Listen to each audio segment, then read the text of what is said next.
Law 48. Assume formlessness. Judgment. By taking a shape, by having a visible plan, you open yourself to attack. Instead of taking a form for your enemy to grasp, keep yourself adaptable and on the move. Accept the fact that nothing is certain and no law is fixed. The best way to protect yourself is to be as fluid and formless as water. Never bet on stability or lasting order. Everything changes. Observance of the law. When World War II ended and the Japanese, who had invaded China in 1937, had finally been thrown out, the Chinese nationalists, led by Chiang Kai-shek, decided the time had come to annihilate the Chinese communists, their hated rivals, once and for all. They had almost succeeded in 1935, forcing the communists into the Long March, the grueling retreat that had greatly diminished their numbers. Although the communists had recovered somewhat during the war against Japan, it would not be difficult to defeat them now. They controlled only isolated areas in the countryside, had unsophisticated weaponry, lacked any military experience or training beyond mountain fighting, and controlled no important parts of China, except areas of Manchuria, which they had managed to take after the Japanese retreat. Chiang decided to commit his best forces in Manchuria. He would take over its major cities, and from those bases would spread through the northern industrial region, sweeping the communists away. Once Manchuria had fallen, the communists would collapse. In 1945 and 46, the plan worked perfectly. The nationalists easily took the major Manchurian cities. Puzzlingly, though, in the face of this critical campaign, the communist strategy made no sense. When the nationalists began their push, the communists dispersed to Manchuria's most out-of-the-way corners. Their small units harassed the nationalist armies, ambushing them here, retreating unexpectedly there. But these dispersed units never linked up, making them hard to attack. They would seize a town, only to give it up a few weeks later. Forming neither rear guards nor vanguards, they moved like Mercury, never staying in one place, elusive and formless.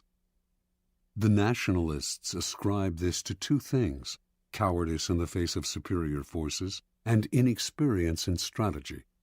Mao Zedong, the communist leader, was more a poet and philosopher than a general, whereas Chiang had studied warfare in the West and was a follower of the German military writer Karl von Clausewitz, among others.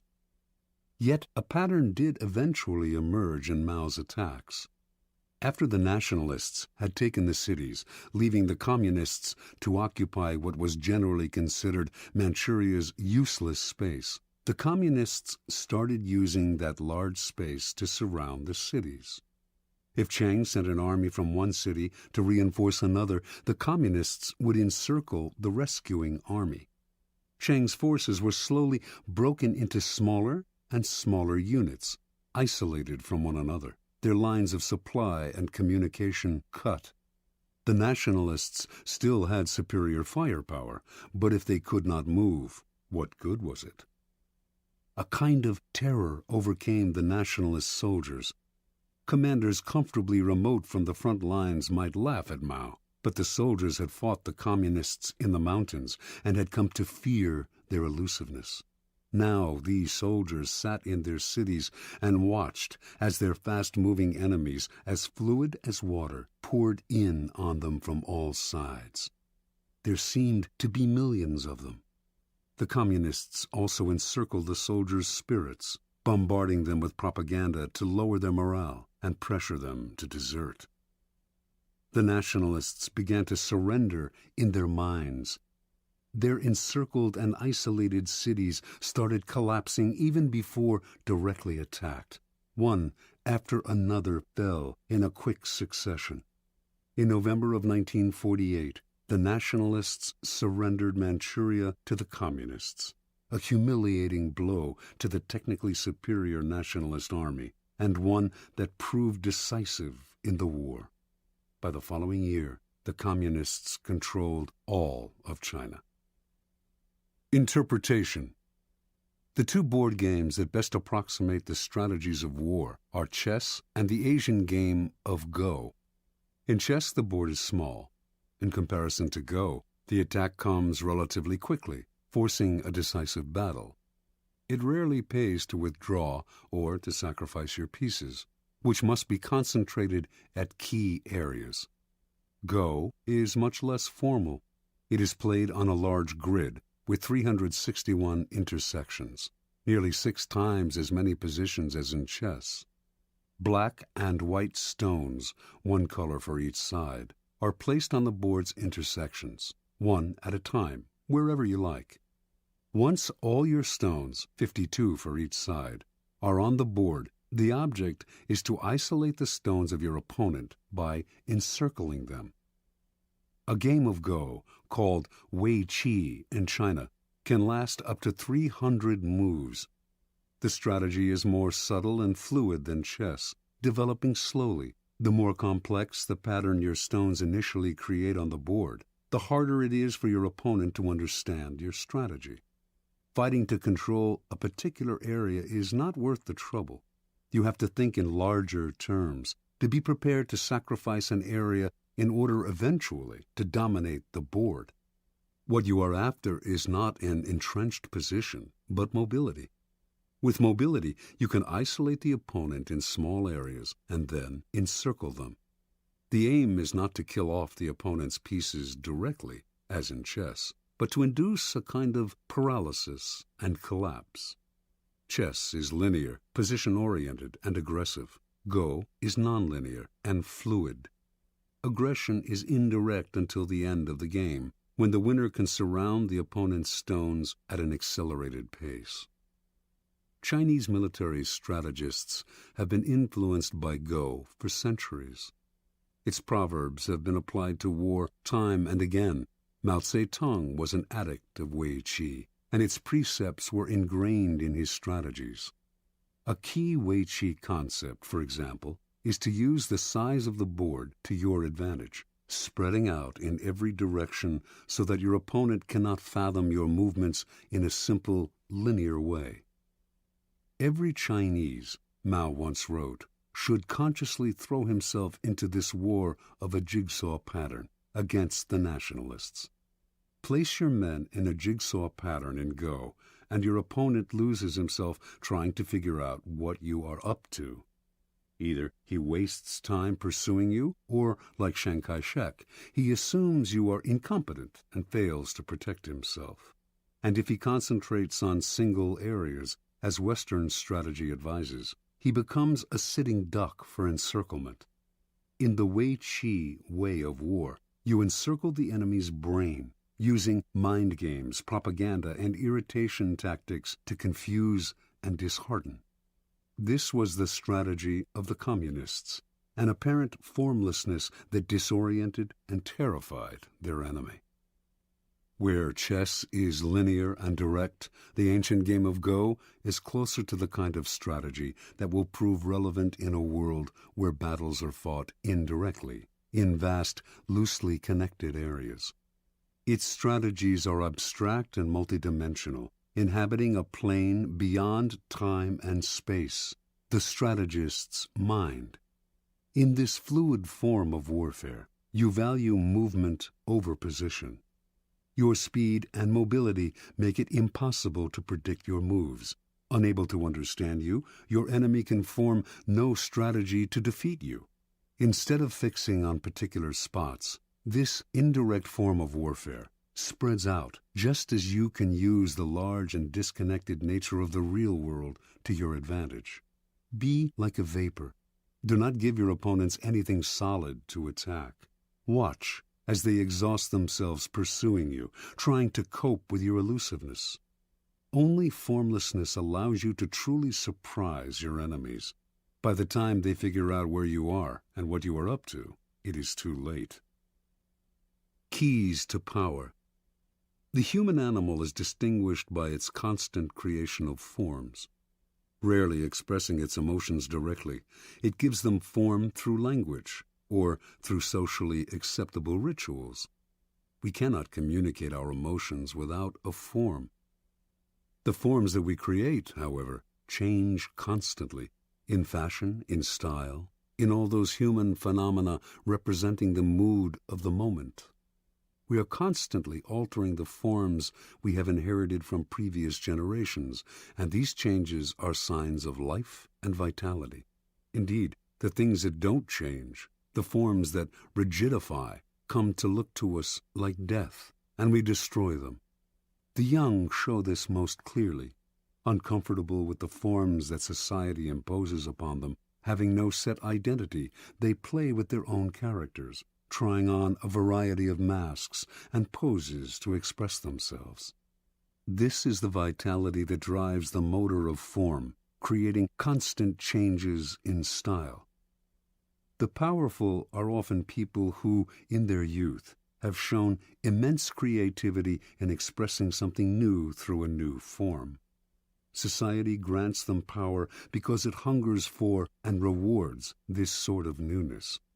The problem comes later, when they often grow conservative and possessive. They no longer dream of creating new forms. Their identities are set, their habits congeal, and their rigidity makes them easy targets. Everyone knows their next move. Instead of demanding respect, they elicit boredom. "Get off the stage," we say. "Let someone else, someone younger, entertain us." When locked in the past, the powerful look comical. They are overripe fruit, waiting to fall from the tree. Power can only thrive if it is flexible in its forms. To be formless is not to be amorphous. Everything has a form. It is impossible to avoid. The formlessness of power is more like that of water or mercury, taking the form of whatever is around it. Changing constantly, it is never predictable. The powerful are constantly creating form, and their power comes from the rapidity with which they can change. Their formlessness is in the eye of the enemy, who cannot see what they are up to, and so has nothing solid to attack. This is the premier pose of power, ungraspable, as elusive and swift as the god Mercury, who could take any form he pleased and used his ability to wreak havoc on Mount Olympus. Human creations evolved toward abstraction, toward being more mental and less material. This evolution is clear in art, which, in this country, made the great discovery of abstraction and conceptualism. It can also be seen in politics, which over time have become less overtly violent, more complicated, indirect, and cerebral. Warfare and strategy, too, have followed this pattern. Strategy began in the manipulation of armies on land, positioning them in ordered formations. On land, strategy is relatively two-dimensional and controlled by topography. But all the great powers have eventually taken to the sea for commerce and colonization. And to protect their trading lanes, they have had to learn how to fight at sea. Maritime warfare requires tremendous creativity and abstract thinking, since the lines are constantly shifting. Naval captains distinguish themselves by their ability to adapt to the literal fluidity of the terrain and to confuse the enemy with an abstract, hard-to-anticipate form. They are operating in a third dimension, the mind. Back on land, guerrilla warfare too demonstrates this evolution toward abstraction. T.E. Lawrence was perhaps the first modern strategist to develop the theory behind this kind of warfare and to put it into practice. His ideas influenced Mao, who found in his writings an uncanny Western equivalent to Wei Qi. Lawrence was working with Arabs, fighting for their territory against the Turks. His idea was to make the Arabs blend into the vast desert, never providing a target, never collecting together in one place. As the Turks scrambled to fight this vaporous army, they spread themselves thin, wasting energy in moving from place to place. They had the superior firepower, but the Arabs kept the initiative by playing cat and mouse, giving the Turks nothing to hold on to, destroying their morale. Most wars were wars of contact. Ours should be a war of detachment, Lawrence wrote. We were to contain the enemy by the silent threat of a vast, unknown desert, not disclosing ourselves till we attacked. This is the ultimate form of strategy. The war of engagement has become far too dangerous and costly. Indirection and elusiveness yield far better results at a much lower cost. The main cost, in fact, is mental, the thinking it takes to align your forces in scattered patterns and to undermine the minds and psychology of your opponents. And nothing will infuriate and disorient them more than formlessness. In a world where wars of detachment are the order of the day, formlessness is crucial. The first psychological requirement of formlessness is to train yourself to take nothing personally. Never show any defensiveness. When you act defensive, you show your emotions, revealing a clear form. Your opponents will realize they have hit a nerve, an Achilles heel, and they will hit it again and again. So train yourself to take nothing personally. Never let anyone get your back up. Be like a slippery ball that cannot be held. Let no one know what gets you or where your weaknesses lie. Make your face a formless mask, and you will infuriate and disorient your scheming colleagues and opponents.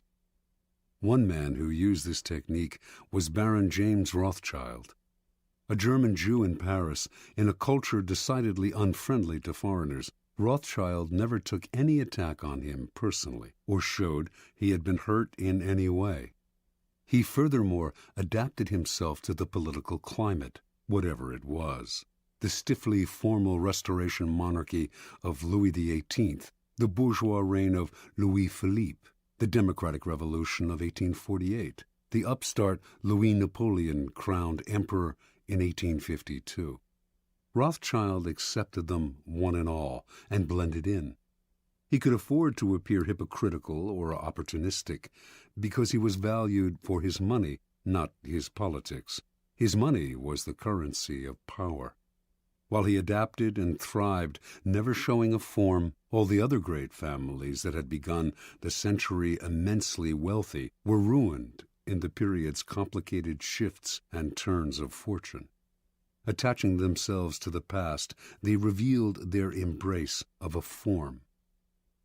Throughout history, the formless style of ruling has been most adeptly practiced by the queen who reigns alone. A queen is in a radically different position from a king. Because she is a woman, her subjects and courtiers are likely to doubt her ability to rule, her strength of character. If she favors one side in some ideological struggle, she is said to be acting out of emotional attachment. Yet, if she represses her emotions and plays the authoritarian in the male fashion, she arouses worse criticism still. Either by nature or by experience, then, queens tend to adopt a flexible style of governing that in the end often proves more powerful than the more direct male form. This feminine, formless style of ruling may have emerged as a way of prospering under difficult circumstances, but it has proved immensely seductive to those who have served under it. Being fluid, it is relatively easy for its subjects to obey, for they feel less coerced, less bent to their ruler's ideology. It also opens up options where an adherence to a doctrine closes them off. Without committing to one side, it allows the ruler to play one enemy off another. Rigid rulers may seem strong, but with time, their inflexibility wears on the nerves, and their subjects find ways to push them from the stage. Flexible, formless rulers will be much criticized, but they will endure, and people will eventually come to identify with them, since they are as their subjects are, changing with the wind, open to circumstance. Despite upsets and delays, the permeable style of power generally triumphs in the end. When you find yourself in conflict with someone stronger and more rigid, allow them a momentary victory. Seem to bow to their superiority. Then, by being formless and adaptable, slowly insinuate yourself into their soul. This way you will catch them off guard, for rigid people are always ready to ward off direct blows, but are helpless against the subtle and insinuating. To succeed at such a strategy, you must play the chameleon, conform on the surface, while breaking down your enemy from the inside. In evolution, largeness is often the first step toward extinction. What is immense and bloated has no mobility, but must constantly feed itself. The unintelligent are often seduced into believing that size connotes power. The bigger, the better. In 483 BC, King Xerxes of Persia invaded Greece, believing he could conquer the country in one easy campaign. After all, he had the largest army ever assembled for one invasion. The historian Herodotus estimated it at over more than 5 million. The Persians planned to build a bridge across the Hellespont to overrun Greece from the land, while their equally immense navy would pin the Greek ships in harbor, preventing their forces from escaping to sea. The plan seemed sure, yet as Xerxes prepared the invasion, his advisor Artabanus warned his master of grave misgivings. "The two mightiest powers in the world are against you," he said. Xerxes laughed. What powers could match his gigantic army? "I will tell you what they are," answered Artabanus. "The land and the sea. There are no safe harbors large enough to receive Xerxes' fleet, and the more land the Persians conquered, the longer their supply lines stretched, the more ruinous the cost of feeding this immense army would prove." Thinking his advisor a coward, Xerxes proceeded with his invasion. Yet, as Artabanus predicted, bad weather at sea decimated the Persian fleet, which was too large to take shelter in any harbor. On land, meanwhile, the Persian army destroyed everything in its path, which only made it impossible to feed, since the destruction included crops and stores of food. It was also an easy and slow-moving target. The Greeks practiced all kinds of deceptive maneuvers to disorient the Persians. Xerxes' eventual defeat at the hands of the Greek allies was an immense disaster. The story is emblematic of all those who sacrifice mobility for size. The flexible and fleet of foot will almost always win, for they have more strategic options. The more gigantic the enemy, the easier it is to induce collapse. The need for formlessness becomes greater the older we get, as we grow more likely to become set in our ways and assume too rigid a form. We become predictable, always the first sign of decrepitude, and predictability makes us appear comical. Although ridicule and disdain might seem mild forms of attack, they are actually potent weapons and will eventually erode a foundation of power. An enemy who does not respect you will grow bold, and boldness makes even the smallest animal dangerous. As you get older, you must rely even less on the past. Be vigilant, lest the form your character has taken makes you seem a relic. It is not a matter of mimicking the fashions of youth. That is equally worthy of laughter. Rather, your mind must constantly adapt to each circumstance, even the inevitable change that the time has come to move over and let those of younger age prepare for their ascendancy. Rigidity will only make you look uncannily like a cadaver. Never forget, though, that formlessness is a strategic pose. It gives you room to create tactical surprises. As your enemies struggle to guess your next move, they reveal their own strategy, putting them at a decided disadvantage. It keeps the initiative on your side, putting your enemies in the position of never acting, constantly reacting. It foils their spying and intelligence. Remember, formlessness is a tool. Never confuse it with a go-with-the-flow style or with a religious resignation to the twists of fortune. You use formlessness not because it creates inner harmony and peace, but because it will increase your power.